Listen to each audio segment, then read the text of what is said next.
Hello everyone, welcome to One Stop All Poetry Solution. Today we are going to talk about William Wordsworth's The Solitary Reaper. It is a ballad written in 1807, first inspired by the poet and his sister Dorothy's stay at the village of Strathire in the parish of Balquhidder in Scotland in September 1803 is this poem, The Solitary Reaper. Interestingly, you will see, compared to the other poems of William Wordsworth like Tintern Abbey, The Prelude and Ode to the Intimations. Ode means it's written in a colon, after a colon it's written Intimations of Immortality, Immortality, immortality. One notices the portrayal of the solitary figure. And a lot of times this solitary figure is the poet. In fact, you will notice this in the case of the daffodils also, that he is there alone in the surroundings, where he is visualizing as well as kind of enjoying the presence of the daffodils. A lot of times this solitary figure is the poet himself, and the readers also notice the same here.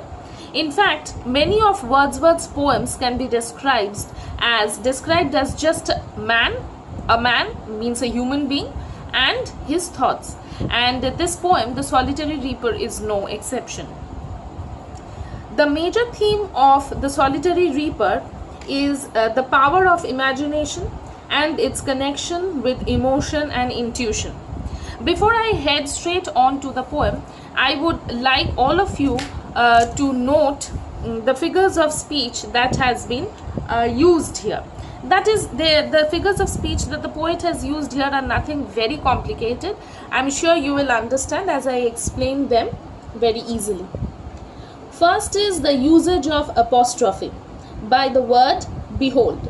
You will see that the poet begins the poem with this word behold, where the poet addresses the unknown passers-by.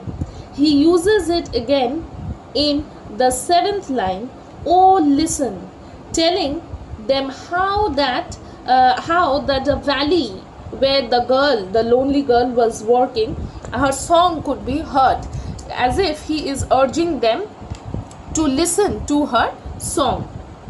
Next is, the poet makes use of the symbolic comparison of the young woman's song with the nightingale and the cuckoo.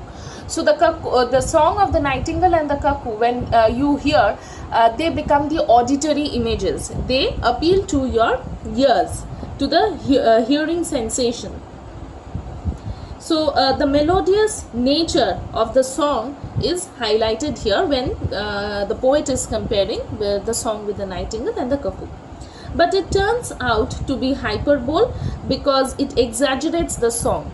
Yes, the beauty of the natural song that one hears or one listens in that of a bird, that is nowhere compared to the song that a human being sings, no matter how beautiful it is. It is bound to be different.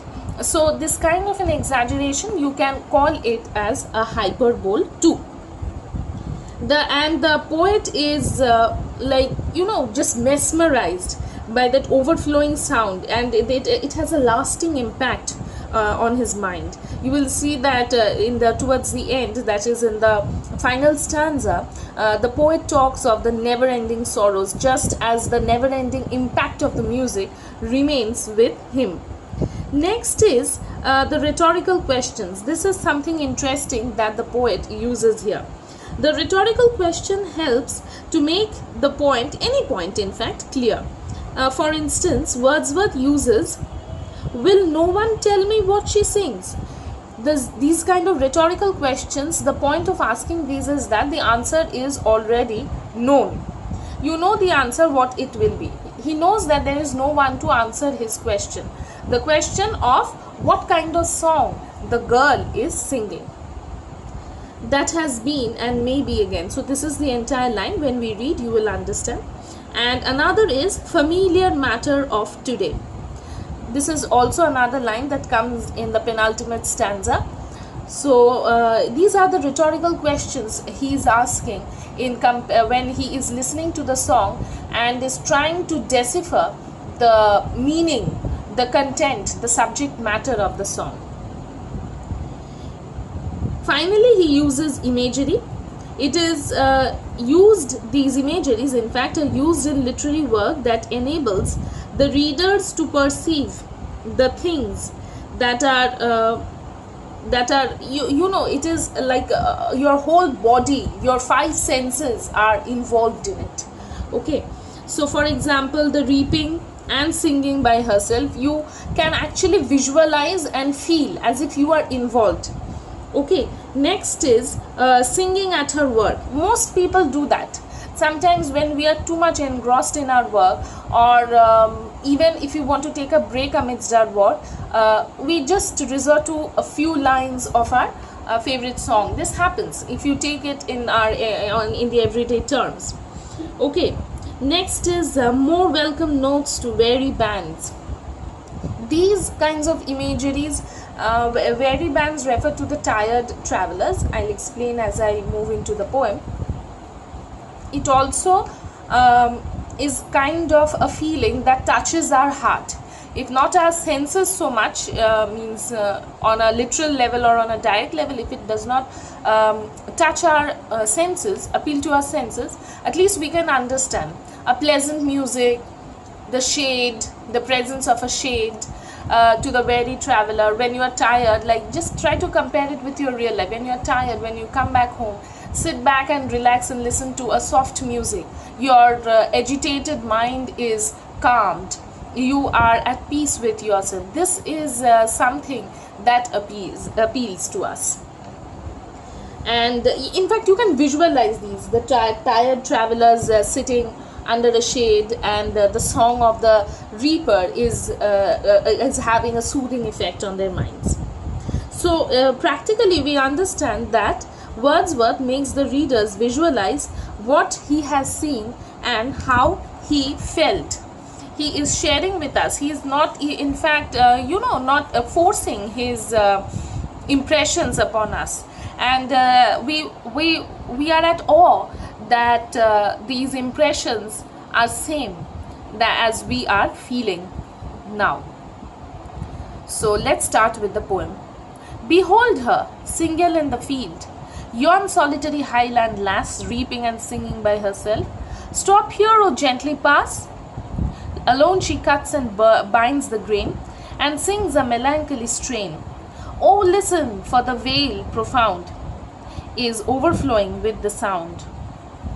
Okay, so now he is starting, as I told earlier, that he is starting with the word with apostrophe. He is asking them, the passers-by, drawing their attention and telling that observe the little girl. Yon means yonder, that lonely Highlander reaper girl. This is lass is a Scottish word.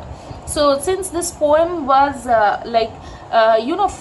he was inspired when he was in Scotland, so most of the words used here kind of are North American Scottish words, like lass is one of them.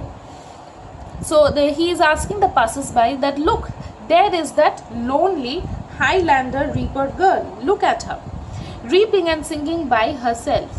Stop here or gently pass. So the passers-by are asked to stop and listen, or to pass gently without disturbing her. She is alone and she is cutting the grain and also binding them at the same time, and sings a melancholy strain. So as she is carrying on with her work, she is singing a melancholy sad song. Oh, listen, for the vale profound. So the vale, it means refers to the valley. Profound, the valley is not only deep, it also suggests the intensity of the valley, and it also according to me suggests, the word profound suggests the depth of the song. So it is not only the valley but also the song is overflowing with the sound of what? The sound of the song of the girl. No nightingale did ever chaunt more welcome notes to weary bands of travelers in some shady haunt among Arabian sands. So the poet is telling here that the song of the girl has been so beautiful that not even a nightingale can sing such a beautiful song. So the song has been compared to Nightingale, and since he is telling that the Nightingale cannot beat the girl song, this becomes at the same time a hyperbole, an exaggeration. Chaunt refers to the common word chant. It is an obsolete usage. Okay. More welcome notes to weary bands. So weary bands refers to the tired group of travelers. Of travelers in some shady haunt. Haunt refers to the shelter. Among the Arabian sands, that is in the middle of the deserts of Arabia. So we are transported with the help of the song from one part of the land to the other part. Now let's move on to the following lines. A voice so thrilling never was heard in springtime from the cuckoo bird, breaking the silence of the seas among the farthest Hebrides. So, the cuckoo song is nowhere near the song of the girl. Again, this becomes an exaggeration. As the poet is comparing, he is also making use of the hyperbole, the figure of speech hyperbole, an exaggeration. So, the cuckoo is heard mostly in the springtime, so that is the comparison. Breaking the silence of the seas. So the cuckoo's song, it's capable of breaking the silence of the seas in the far off Hebrides Islands. That song of the cuckoo, that far reaching sound of the cuckoo can be beaten by this lonely, sad, melancholy song of the solitary reaper girl. Hebrides is an archipelago consisting of hundreds of islands off the northwest coast of Scotland. So here is another reference to Scotland. Will no one tell me what she sings? Perhaps the plaintive numbers flow for old, happy, far off things and battles long ago. Or is it some more humble lay, familiar matter of today? Some natural sorrow, loss, or pain that has been and may be again. So now as he is moving to the next stanzas, the poet is unable to comprehend the meaning of the song or its content. And he is asking this rhetorical question that I mentioned in the discussion, that will no one tell me what she sings. He is asking the passers-by that can no one answer my doubts? Perhaps she is singing in her native Gaelic tongue. So Gaelic tongue is the dialect that she is probably singing in. That is the reason probably the poet is not being able to comprehend. And he is also continuing and telling that perhaps the plaintive numbers flow. Perhaps this mournful song is not only is she singing in that Gaelic tongue, but also the mournful song denotes the old, unhappy things of the past, battles that has been fought by her long time back. And it may also be that it is just an ordinary song, something related to everyday matter, something that everyone is familiar with of these days. Today not refers to this particular day, but every day that continues. So the guesswork, the poet is continuing with his guesswork. Familiar matter of today, and he asked this question, that what is it? Is it something very melancholy of her lost battles, fought her battles long past, or is it some just normal ordinary song, humble lay, an ordinary song that concerns everyday matter? Some natural sorrow, loss, or pain that has been and may be again. So he is again asking, this again is a rhetorical question. He is asking that is it some natural sorrow, something that may have hurt her, that is why she is sorrowful and singing a sad song. Probably she has lost something or someone, that is why she is in pain. The incident or incidents which has occurred, it may recur again. So what is it? The recurrence of an incident, or the probability of the recurrence of an incident, or something that has happened in the past. It can be anything that has triggered this sad song. Now we move on to the final stanza. Whatever the theme, the maiden sang as if her song could have no ending. I saw her singing at her work, and o'er the sickle bending. I listened motionless and still, and as I mounted up the hill, the music in my heart I bore, long after it was heard no more. So the poet is telling that the song seems to have no ending. just like the never-ending song hinting at her endless suffering. So in the previous stanza we already see that the poet is making some numerous guessworks, that what is the reason of her sorrow, or what is the reason of the sadness in the song, what is it? So this never-ending guesses also makes us wonder that whether her sorrows have any ending. So the never-endingness of the song points at or hints at the endless suffering of the girl, the Highland girl, the Highlander reaper. I saw her singing at her work. So she was singing. So when did the poet see her singing? He saw her singing while she was bent over the scythe. The scythe is used, the sickle, which is used to cut the crops. I listened, motionless and still. So he listened to the song without any movement. And as I mounted up the hill, so as he started climbing up the hill, the music in my heart I bore, long after it was heard no more. So though the poet could no longer hear the song of the girl as he started climbing the hill, and the song started fading away slowly and steadily, no matter the words of the song were not heard, the essence of the music, that was the impression of the song, remained with the poet, and he carried that, he bore that in his heart. Bore means, comes from the word bear, the past is bore. He bore that in his heart long after it was heard no more. There is music, so he indirectly hints, though it is not stated clearly, he indirectly hints the importance of music, the music that touches us. We do not forget the tune, the essence, the impression that it creates in our mind, even though sometimes we may forget the lyrics, the words.